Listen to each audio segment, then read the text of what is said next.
Red టీవీలో మీ వ్యాపార ప్రకటనల కోసం ఈ నంబర్ ని సంప్రదించండి 6281747728. Hi viewers, welcome to our channel. ప్రస్తుతం మనతో పాటు senior journalist Damoh Bala sir వారితో మాట్లాడారు.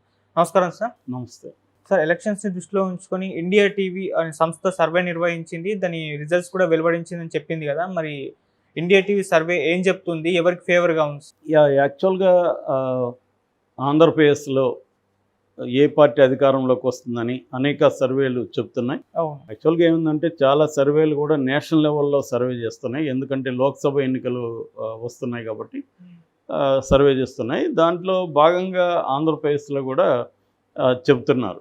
ఇప్పటి వరకు న్యూస్ అరేనా కానీ, పొలిటికల్ క్రిటిక్ కానీ, తర్వాత జీ న్యూస్, మెట్రిజ్ కానీ, పోల్ స్ట్రాటజీ కానీ, టైమ్స్ నౌ కానీ, ఇండియా టుడే కానీ, ఇలాంటి అనేక సర్వేలు వచ్చాయి. అందులో కొన్ని సర్వేలేమో వైసీపీకి మెజార్టీ వస్తుందంటే, కొన్ని సర్వేలేమో టీడీపీకి మెజార్టీ వస్తుందని వచ్చాయి. ముఖ్యంగా ఆ మధ్య వచ్చిన టైమ్స్ నౌ సర్వే ఏమో వైసీపీకి ఫుల్గా మెజార్టీ వస్తుందంటే, ఇటు ఇండియా టుడే ఏమో జనసేన టీడీపీ కూటమికి మెజార్టీ వస్తుందని చెప్తున్నాయి.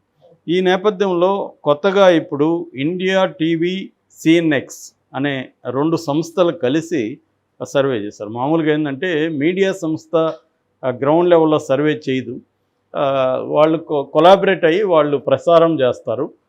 చేసింది వచ్చి సిఎన్ఎక్స్ సర్వే. సిఎన్ఎక్స్ అనే సంస్థ గ్రౌండ్ లెవెల్లో చేసి దేశవ్యాప్తంగా వచ్చిన సర్వే, ఓన్లీ ఆంధ్రప్రదేశ్లో వచ్చిన సర్వే కాదు, ఇది జాతీయ సర్వే.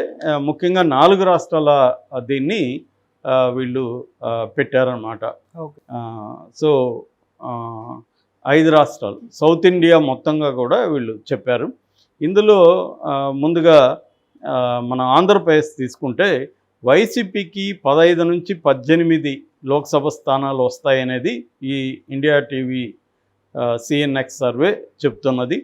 టీడీపీ, జనసేనలకు 10 సీట్లు వస్తాయని చెప్తున్నది. సో గతంలో తీసుకున్నప్పుడు 2019లో వైసీపీకి 23 వచ్చాయి, టీడీపీకి 2 సీట్లు వచ్చాయి.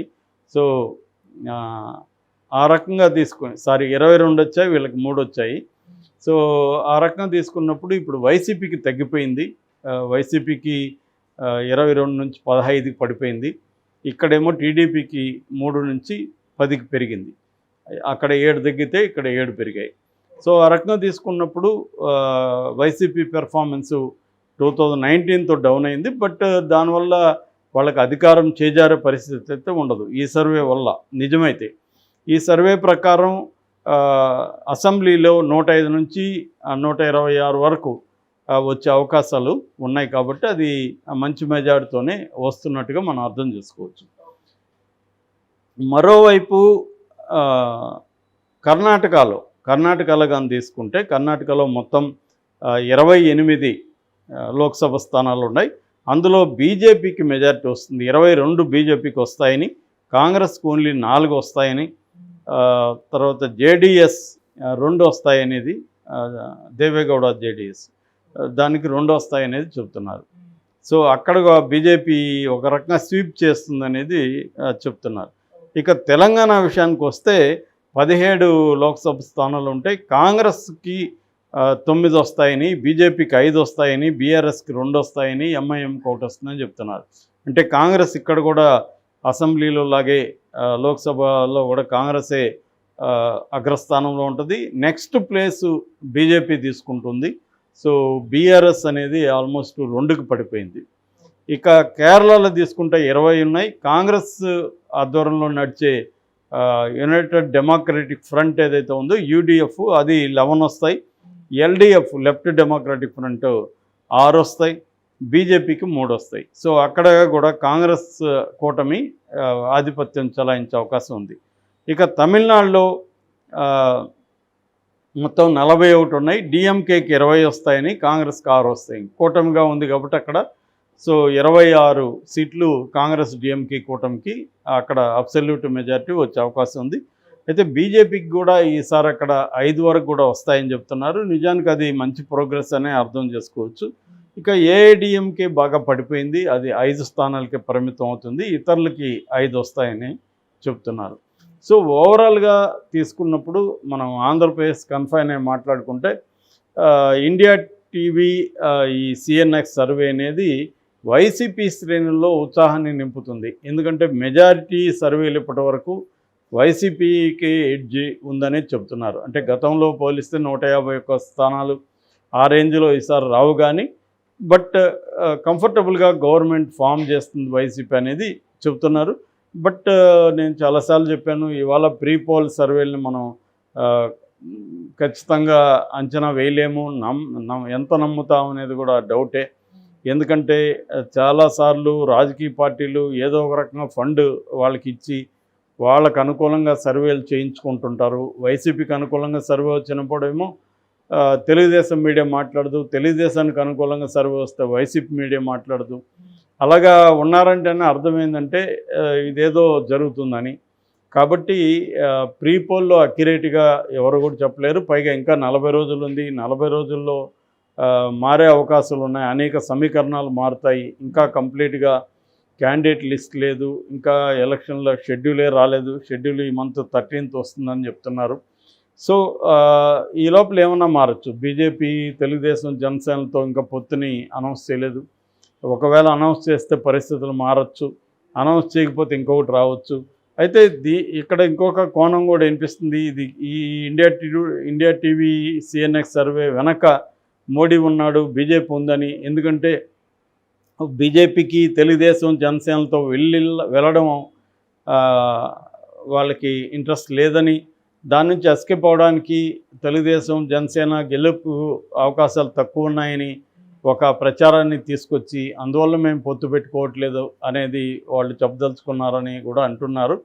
మరోవైపు దీని వెనుక జగన్ వైసీపీ ఉంది. వైసీపీ వాళ్ళు ముందు నుంచి కూడా నేషనల్ మీడియాతో టచ్లో ఉన్నారు. టైమ్స్ నౌకి వైజాగ్ సమ్మిట్కి కూడా 100 కోట్లు వాళ్ళు చెల్లించారు. అట్లాగే ఇండియా టుడే ఎన్క్లేవ్ అనే పేరుతో అక్కడ సమ్మిట్, ఎడ్యుకేషనల్ సమ్మిట్ పేరుతో తిరుపతిలో కూడా కండక్ట్ చేశారు. ఇలాగ నేషనల్ మీడియాకి ఎప్పటి నుంచో జగన్ సపోర్ట్ చేస్తున్నాడు ఫైనాన్షియల్గా. అందుకని వాళ్ళు ఇంటర్న్ జగన్కి 2 రకాల సర్వేలు ఇస్తున్నారు. ఒకటేమో ఇన్సైడ్ సర్వే, అదేమో అక్యురేట్గా ఎలాగ ఎవరెవరు ఎక్కడెక్కడ గెలిచే పరిస్థితి ఉంది, ఎక్కడెక్కడ ఏ ఫ్యాక్టర్స్ ప్రోగా ఉన్నాయి, ఏ ఫ్యాక్టర్స్ నెగిటివ్గా ఉన్నాయి, ఇవన్నీ వాళ్ళు ఇస్తున్నారు. బయటికేమో వైసీపీకి ఫుల్ మెజారిటీ వస్తుందని చెప్తున్నారు. దానివల్ల ఏమవుతుందంటే జనంలో గెలిచేది వైసీపీ అనే ఒక ఫీల్ని, ఒక పాజిటివ్ వైబ్రేషన్ని వాళ్ళు తీసుకెళ్లడం ద్వారా జనం యొక్క మైండ్ సెట్, ఓటర్ల మైండ్ సెట్ని వైసీపీ వైపు మళ్లించడానికి ఈ సర్వేలు ఉపయోగపడతాయని చెప్తున్నారు. ఈ కాంటెక్స్ట్లో కొత్తగా ఇండియా టీవీ ఈ సిఎన్ఎక్స్ సర్వే కూడా వైసీపీకి అనుకూలంగా ఇచ్చింది. దీన్ని వైసీపీ మీడియా ప్రముఖంగా ప్రచారం చేస్తుంది. ఎప్పట్లాగే తెలుగుదేశం మీడియా దీని పట్ల సైలెన్స్ వహిస్తూ ఉంది. సో కాబట్టి ఈ సర్వేలు ఎంతవరకు అక్యురేట్గా ఉన్నాయనేది ఒక అంశం అయితే, ఎంతవరకు ఓటర్లని ప్రభావితం చేయగలవు. ఏ సర్వేలైనా, ఏ ప్రచారమైనా ఓటర్లు ఏ ఓటర్లని వీళ్ళు ఫోకస్ చేస్తున్నారంటే స్వింగ్ ఓటర్స్ అంటారు. అంటే ఆల్రెడీ వైసీపీకే ఓటు వేయాలని నిర్ణయించుకున్న వాళ్ళని ఎవరు మార్చలేరు. ఆల్రెడీ తెలుగుదేశం జనసేన కూటమికి ఓటు వేయాలనుకున్న వాళ్ళని ఎవరు మార్చలేరు. ఒక మధ్యలో ఊగిసలాటలో ఉండేవాళ్ళు ఉంటారు, ఇంకా నిర్ణయించుకోకపోవచ్చు. వాళ్ళు ఏ పార్టీకి ఓటు వేయాలనేది ఇంకా వాళ్ళు ఫర్మ్గా డిసైడ్ అవ్వకపోవచ్చు. కొంతసేపు ఏమో వైసీపీ బాగుందనిపిస్తుంది, కొన్నిసార్లు ఏమో వాళ్ళకి వైసీపీ బాగాలేదనిపించవచ్చు. సో అలాంటి వాళ్ళని ఇన్ఫ్లుయెన్స్ చేయడానికి ఈ సర్వేలన్నీ కూడా ప్రయత్నిస్తుంటాయి. ఎందుకంటే ఇవాళ బ్యాటిల్ టఫ్గా ఉంటుంది ఇద్దరి మధ్య. కంప్లీట్ క్లియర్గా వేవ్ అయితే ఒక పార్టీకి లేదు. సో అలాంటి వేవ్ లేనప్పుడు చిన్న మైనారిటీ పర్సంటేజ్ కూడా చాలా ఇంపార్టెంట్. దాన్ని టార్గెట్ చేసి ఆ పర్సంటేజ్ 90 తిప్పుకోవడానికి 2 పార్టీలు కూడా అంటే ఇటు కూటమి అటు వైసీపీ అనుకుంటే 2 శిబిరాలు కూడా సీరియస్గా ట్రై చేస్తున్నాయి. ఎందుకంటే ఎంత 800, 1000 లోపల ఓడిపోయే అవకాశాలు చాలా చోట్ల ఉన్నాయి. సో అందుకని ఎవరి ఓట్ ఈజ్ వాల్యుబుల్ నౌ. కాబట్టి ఈ ఓటర్స్ని ఇన్ఫ్లుయెన్స్ చేయడానికి కోసం ఎప్పుడూ లేనంతగా సర్వేలు ఈసారి పెద్ద ఎత్తున వస్తున్నాయి.